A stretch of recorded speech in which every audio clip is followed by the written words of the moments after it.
అందరికీ నమస్కారం. నేను మీ నాగబాబు. గురు బ్రహ్మ గురు విష్ణు గురుదేవ మహేశ్వర, గురు సాక్షాత్ పరబ్రహ్మం, తస్మై శ్రీ గురవే నమః. అది హిందూ సాంప్రదాయంలో గురువుల్ని దేవుడితో పోలుస్తూ విద్యార్థులకు బోధిస్తారు. అలాంటి గురువుల యొక్క సంస్కృతిని ఈ జగన్ రెడ్డి ప్రభుత్వం వచ్చాక, ఎస్పెషల్లీ కరోనా టైంలో వైన్ షాపుల ముందు క్యూలను సర్దే పని వాళ్ళకి అప్పచెప్పారు. విద్యార్థులకు పాఠాలు బోధించే టీచర్స్కి ఇంతకన్నా నీచమైనటువంటి ట్రీట్మెంట్ నాకు తెలిసి భారతదేశంలో ఎవరు చేసుకుంటారు, ప్రపంచంలో కూడా ఎక్కడ చేసుకుంటారు.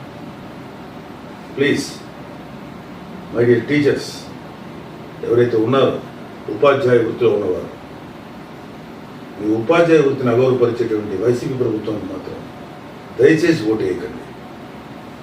మీ యొక్క ఆత్మగౌరవాన్ని, మీ వ్యక్తిత్వాన్ని నాశనం చేసేటువంటి ఇలాంటి ప్రభుత్వానికి ఓటేయకండి. కూటమి ప్రభుత్వం గురువులకి గౌరవనీయ స్థానం, సముచిత స్థానం కల్పిస్తుంది. మీకు అన్ని విధాలుగా ఉపయోగపడేటువంటి ప్రభుత్వం రేపు రాబోయే కూటమి ప్రభుత్వం. దయచేసి మీ ఓటుని కూటమికి వేయండి. నీచమైనటువంటి సంస్కృతి కలిగినటువంటి వైసీపీ ప్రభుత్వాన్ని మాత్రం వేయకండి.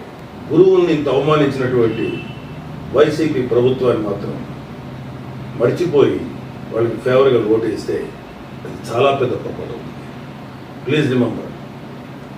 అలాగే పిఠాపురంలో నిలబడినటువంటి పవన్ కళ్యాణ్ గారిని అత్యధిక మెజారిటీతో గెలిపించే ప్రక్రియలో మీరు కూడా ఒక భాగస్వామ్యం కావాలి. పవన్ కళ్యాణ్ గారిని గెలిపించండి. కూటమి ప్రభుత్వం వస్తే మీకు చాలా మంచి జరుగుతుంది. Please believe me. జై హింద్, జై జనసేన, జై తెలుగుదేశం, జై బీజేపీ.